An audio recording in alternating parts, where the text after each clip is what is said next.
वो लोग देखता था कि हम अपने देश में ये नहीं करते और भारत में ये है, तो कहीं ना कहीं दुनिया के कई देशों में मेरा सत्ता है, वहां पर मेरी क्या होगी, किरकिरी होगी। और आने वाले दिनों में इतिहास भी तो हमको खोजेगा। आज हम लोग उसको खोज रहे हैं ना। आज अंग्रेज को कोई कहबो करेगा चलो भारत में रहने के लिए, तो क्या वो जानता है अब वो जमाना नहीं है ना। हाँ, अब वो बंदूक के बल पर कोई देश आ भी जाएगा, यहाँ का युवक इतना पत्थर मारेगा उसको छिप करके, ये हम सोचा कर बहुत मुश्किल हो जाएगा। लिख लो 5-6 बच्चे का बलि प्रदान देंगे तो आपके घर में संतान होगा।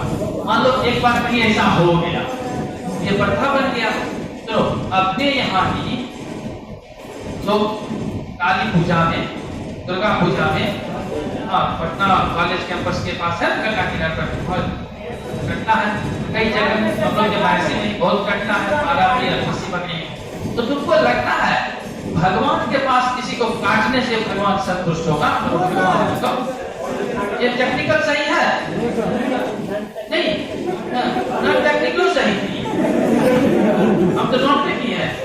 तो अब यही बात है कि तुम्हारा एक बाल को ऐसे खींचता है, दुखता है, किसी को काट रहे हो और उससे सामने वाला देवी देवता को खुश कर रहे हो, तो निश्चित रूप से ये चीज सिर्फ उत्तर भारत में, दक्षिण भारत में किसी भी, चाहे वो काली का मंदिर हो, दुर्गा का मंदिर हो, कोई मंदिर हो, कहीं भी बलि प्रदान की व्यवस्था नहीं। हाँ, सिर्फ और ये प्रथा कहाँ है? उत्तर भारत में। तो किसी को मानता मन गया, खुश हो गई थी, क्या हो गई, उसके बाद क्या हो गया, ये प्रथा चल गया।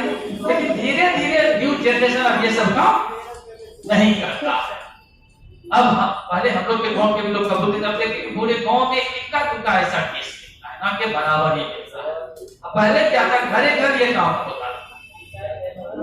हाँ देखो, लॉर्ड डलहौजी, हाँ बस ये नरबली और सिख युद्ध क्या था, सिख युद्ध भी क्या था ये, हाँ देख लो, इनके समय में आंग्ल सिख युद्ध हुआ था। हाँ इनके समय में क्या हुआ था, आंग्ल सिख युद्ध हुआ। आंग्ल मतलब अंग्रेज और सिख के बीच आंग्ल सिख युद्ध हुआ था। सिख तो पंजाब वाला सिख हुआ था। अब देखो लॉर्ड डलहौजी, अब देखो ये कितना काम किया, ये तो किस की तरह काम किया, डलहौजी, लॉर्ड डलहौजी। हाँ तार टेलीग्राफ रेल सब विकास।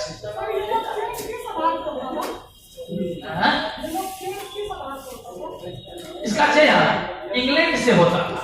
इंग्लैंड की जो रानी थी, उसकी जो कमिटी थी ना, उस कमिटी में पहले काम करना होता था। जब कमिटी देखता था ये प्रशासक के लायक हो गया है और भारत में प्रशासन कर सकता था, तो उसका एक इंटरव्यू लिया जाता था कि आप कैसे वहां काम करेंगे, इस प्रकार की व्यवस्था है।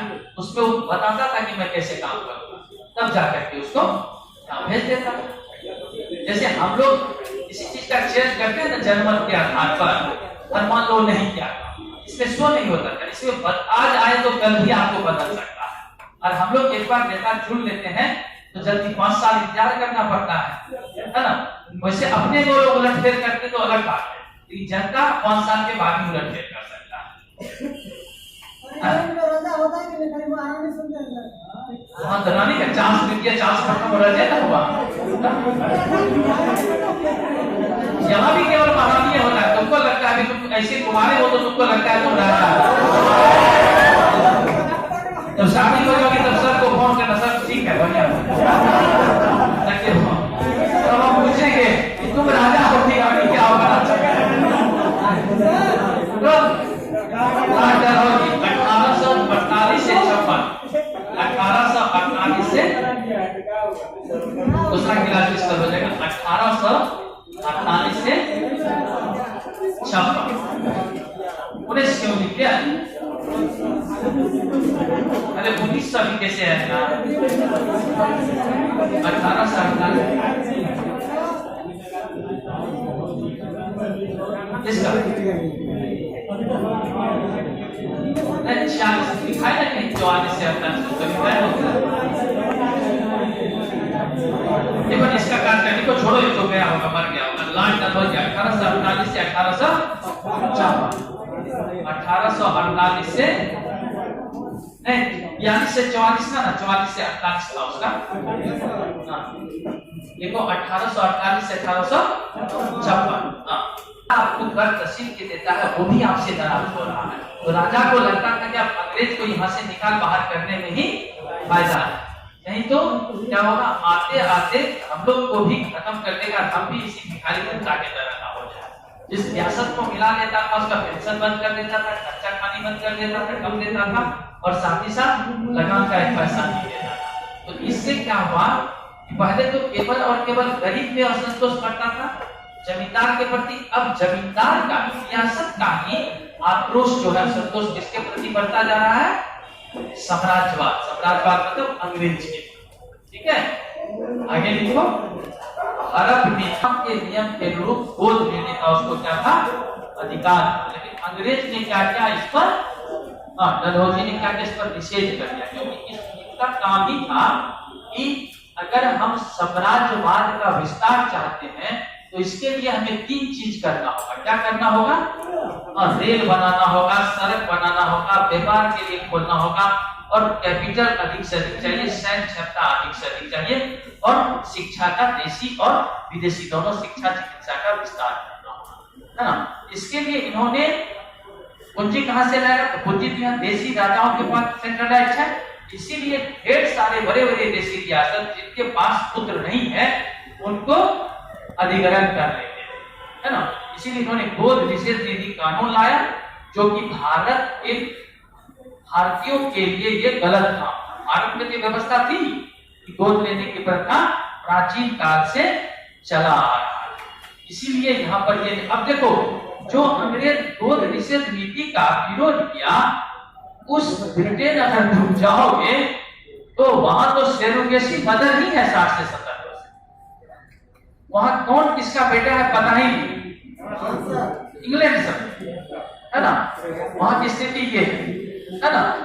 तो अब वो अपने देश में इसको विरोध नहीं कर सकता, जो चीज तुम भारत में किए थे वो नहीं है।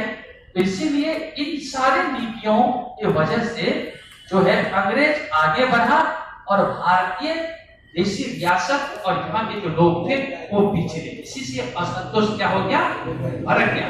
ये जो 1848 से 56 है, यही सारा चीज 1857 के क्रांति का चंदा था, ठीक है।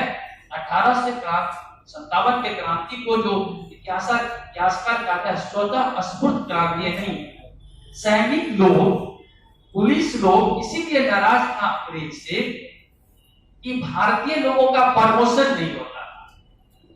रिटायरमेंट से 8-10 दिन पहले उसको थानेदार का पद दे करके, और इस थाने से कहता था उस थाने जाने, है ना। अब बोरिया बिस्तर देके बेचारा माथा पर उसको छोटा नहीं था, थोड़े दूर चले, थोड़े दूर रखे, कहीं टपका मिला, कहीं बैलगाड़ी मिला, 4-5 दिन बाद पहुंचा, उस दिन उसका रिटायरमेंट रहता था। जिस दिन पहुंचा उस दिन उसको माला वाला पहना के दिखा और रस्ते में ही रहता था। बड़ा अच्छा इतिहासकार सब भी लिखता है चीजों को, यानी कि प्रमोशन कर दिया, और प्रमोशन करने के बाद अब ज्वाइन जहां किया, आपका ट्रांसफर हुआ, वहां जाने में घर गए, घर से लौट के 2-3 दिन में आए, सामान मथवा पर लिए, चले, हो गया किस्सा खत्म। रास्ते में ही रह गए, जब तक वहां पहुंचे तो फिर आपका वहां माला वाला लेकर के जो दूसरा आदमी है होता है, आपको माला दिया, हमने अपना पद दे। तो इससे भारतीय लोग अपने पदवी से, अपने पद से, अपने प्रमोशन से, नौकरी वाले लोग परेशान थे, और जो सैलरी मिलता था और भत्ता, अंग्रेजी लोगों को दैनिक भत्ता अधिक मिलता था, और भारतीय लोगों को कोई दैनिक भत्ता नहीं मिलता, है ना। अंग्रेजी लोगों को यहाँ दैनिक भत्ता मिलता था, और भारतीय लोगों को दैनिक भत्ता नहीं मिलता। यानी कहीं पर आप ड्यूटी पर गए, लौटे तो अपने जेब से खाई। तो भारत में पुलिस था, कहीं जाता था तो यहाँ तो नियम है, कोई गांव में कोई अधिकारी पुलिस आया तो 5 आदमी चाय के लिए